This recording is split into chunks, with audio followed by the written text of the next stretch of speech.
ઓમ શ્રી ગણેશાય નમઃ. જય શ્રી કૃષ્ણ મિત્રો. સફલા એકાદશીની આપણે વાર્તા સાંભળીશું. ઓમ નમો ભગવતે વાસુદેવાય.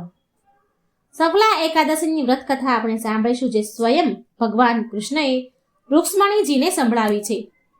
સાક્ષાત ભગવાનના મુખેથી કહેલી આ કથાને સાંભળવા માત્રથી બધા જ પાપ નષ્ટ થાય છે. માટે ભક્તગણો, તમને બધાને નિવેદન છે કે સફલા એકાદશી વ્રત કરનાર લોકો અને ન કર્યું હોય એ પણ આ કથાને પૂરી શ્રદ્ધા ભાવથી સાંભળે અને અંત સુધી સાંભળે, જેથી આ એકાદશીનું મહાત્મય તમને જાણવા મળે અને આ એકાદશીનું વ્રત કેમ રાખવાનું છે, કેવી રીતે રાખવાનું છે, અને સાથે આપણે આ વિડીયોમાં જાણીશું કે સફલા એકાદશીના વ્રત રાખવાની સાચી વિધિ શું છે, આનું મહાત્મય શું છે, પુણ્યફળ શું છે. તો સર્વ કાંઈ આપણે આ વિડીયોમાં સાંભળીએ. ઓમ નમો ભગવતે વાસુદેવાય. એકવાર ભગવાન શ્રી કૃષ્ણ તેમની દ્વારકા નગરીમાં તેમના સિંહાસન ઉપર બેઠા હતા. એ સમયે માં રૂક્ષ્મણી વ્યાકુળ થઈ ભગવાન શ્રી કૃષ્ણ પાસે આવે છે અને ભગવાનને પ્રણામ કરે છે. ત્યારે ભગવાન શ્રી કૃષ્ણ માતા રૂક્ષ્મણીને કહે છે કે આવો દેવી રૂક્ષ્મણી, આજે તમે કેમ ચિંતામાં છો? મને એવું લાગી રહ્યું છે, શું કોઈ દુવિધા છે, કોઈ શંકા છે? એટલે રૂક્ષ્મણીજી બોલ્યા, હે સ્વામી, તમને તો બધી જ ખબર છે કે હું કયા કારણથી હેરાન છું. હે સ્વામી, આજે સફલા એકાદશી વ્રત છે, માટે હું પણ આ વ્રતને રાખવા માંગુ છું, વિચારી રહી છું. અને હું પણ આ વ્રત રાખવાનું વિચારી રહી છું, પણ મારા મનમાં અમુક દુવિધાઓ છે. એટલે ભગવાન બોલ્યા, દેવી રૂક્ષ્મણી, સફલા એકાદશીને લઈને તમારા મનમાં જે પણ શંકા છે એ મને કહો. હું તમારા શંકાનું નિવારણ જરૂર કરીશ. એટલે રૂક્ષ્મણીજી કહે છે, સ્વામી, માગસર માસમાં કૃષ્ણ પક્ષમાં જે એકાદશી આવે છે એનું નામ શું છે? એ વ્રતની વિધિ શું છે? અને એમાં કયા દેવતાની પૂજા કરવી જોઈએ? અને આ વ્રત કરવાથી કયા ફળની પ્રાપ્તિ થાય છે? ભગવાન કૃષ્ણ માતા રૂક્ષ્મણીજીની વાત સાંભળીને કહે છે, હે દેવી રૂક્ષ્મણી, હું તમને આ પવિત્ર વ્રત વિશે જણાવું છું. એકાદશી વ્રત બધા કરતા ઉત્તમ વ્રત છે અને આ વ્રતથી મને એ પ્રસન્નતા મળે છે જે મોટા મોટા યજ્ઞથી પણ નથી મળતી. માટે દરેક વ્યક્તિને એકાદશી વ્રતનું પાલન જરૂર કરવું જોઈએ. માગસર માસમાં કૃષ્ણ પક્ષમાં સફલા એકાદશી આવે છે. આ એકાદશીનું વ્રત કરવાથી સમસ્ત પાપ નષ્ટ થઈ જાય છે અને આ વ્રત વ્યક્તિને બધા પ્રકારની સફળતા પ્રદાન કરનાર છે. જે પણ માનવ આ વ્રતને વિધિ વિધાનથી સંપૂર્ણ કરે છે એના ઘરમાં સદા સુખ, શાંતિ અને વૈભવની કમી નથી રહેતી.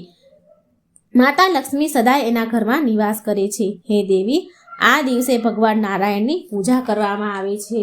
સંપૂર્ણ વિધિ સાથે એમની પૂજા કરવી જોઈએ.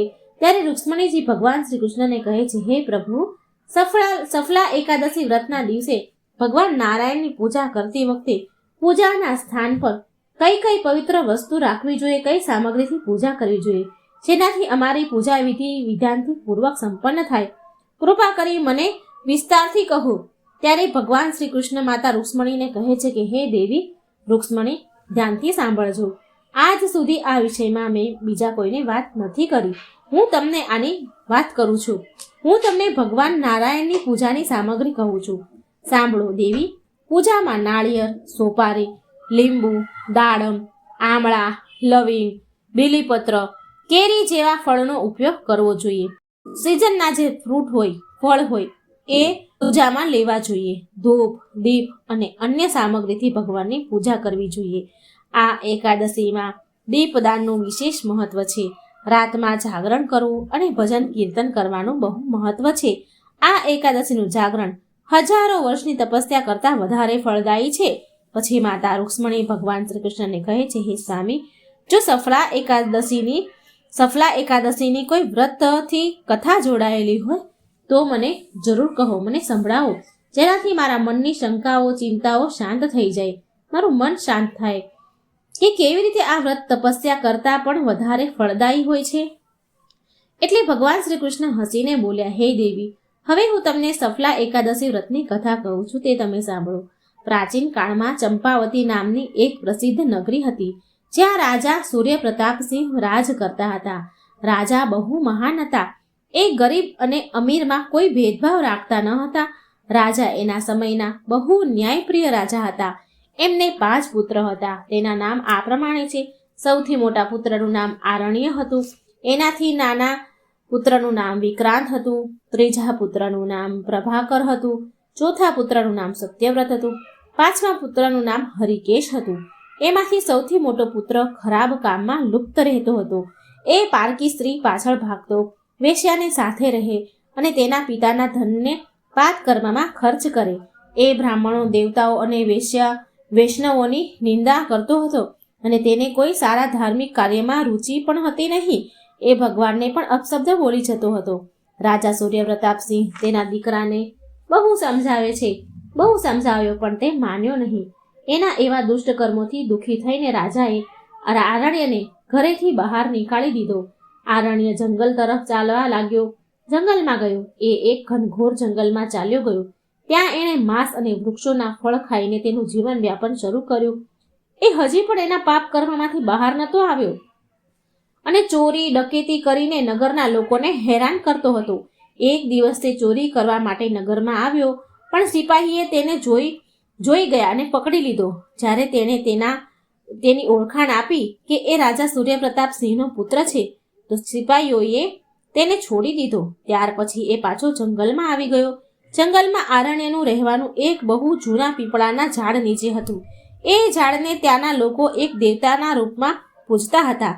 આરણ્ય ત્યાં જ રહેવા લાગ્યો અને તેની ખરાબ આદતોમાં લાગેલો રહ્યો. કેટલાય વર્ષો બાદ એકવાર અજાણતા જ એનાથી સફલા એકાદશીનું વ્રત થઈ ગયું. માગસર માસની 10મીએ એણે માત્ર ફળ ખાધા અને વસ્ત્રહીન હોવાના કારણે રાતભર ઠંડીમાં ઠરતો રહ્યો. ના તેને ઊંઘ આવી કે ના તેને આરામ થયો. પૂરી રાત તે ઠંડીથી પીડાતો રહ્યો. બીજા દિવસે પણ સફલા એકાદશીના દિવસે ઠંડી અને ભૂખના કારણે બેભાન પડ્યો રહ્યો. બપોરના સમયે તે ભાનમાં આવ્યો. સૂર્યની તાપ આવ્યો એટલે ગરમીમાં તેને ભાન આવ્યું. ભાનમાં આવ્યા પછી તેણે ચારેય બાજુ જોયું. તેના કોઈ ઠેકાણા જ નહીં. તેના ઠેકાણે જઈ થોડા ફળ ભેગા કર્યા અને પછી એણે એ ફળને પીપળાના થડમાં રાખીને કહ્યું કે હે લક્ષ્મીપતિ ભગવાન વિષ્ણુ, હું આ ફળને તમને અર્પણ કરું છું. તમે આનાથી સંતુષ્ટ થાઓ. આમ અજાણે તેણે ભગવાનની પૂજા કરી. એ રાત્રે ફરીથી એણે ઠંડીના કારણે જાગરણ કર્યું. ઠંડીના કારણે એને ઊંઘ આવી નહીં, આરામ થયો નહીં, પીડાતો રહ્યો. આવી રીતે તેણે સફલા એકાદશીનું વ્રત કોઈ આયોજન વગર જ નક્કી કર્યા વગર, સંકલ્પ કર્યા વગર જ કરી લીધું. આ અજાણે થયેલા વ્રતથી ભગવાન વિષ્ણુ પ્રસન્ન થયા. તેમણે તેની આત્માને પવિત્ર કરી અને તેને બધા પાપમાંથી મુક્ત કર્યો. અને થોડા સમય બાદ તે પીપળાના ઝાડમાંથી ભગવાન વિષ્ણુ સ્વયં પ્રગટ થયા અને કહ્યું કે તારા સંચિત પુણ્યના કારણે આ એકાદશીનું વ્રત પૂરું થયું છે. હવે તું તારા પાપથી મુક્ત થઈ ગયો છે. જા, તું તારા પિતાના અને ભાઈ પાસે ચાલ્યો જા. એ તારો સ્વીકાર કરશે અને તારું જીવન સફળ થઈ જશે.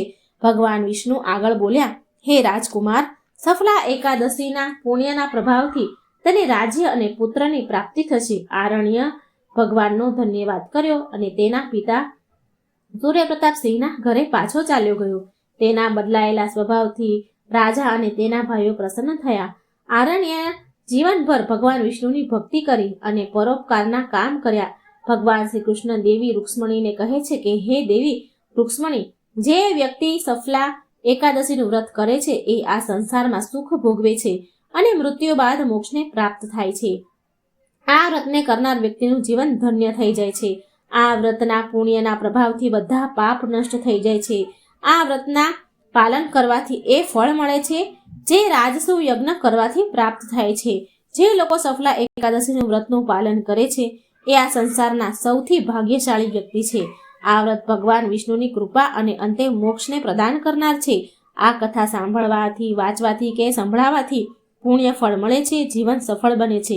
મિત્રો, ભગવાન વિષ્ણુને પ્રાર્થના કરું છું કે જે કોઈ આ વાર્તા સાંભળે, સંભળાવે, લાઈક, શેર કરે અને આ ચેનલને સબસ્ક્રાઈબ કરે, ભગવાન તેના બધા દુઃખ દૂર કરે, બધા દુઃખ હરી લે, સુખ આપે.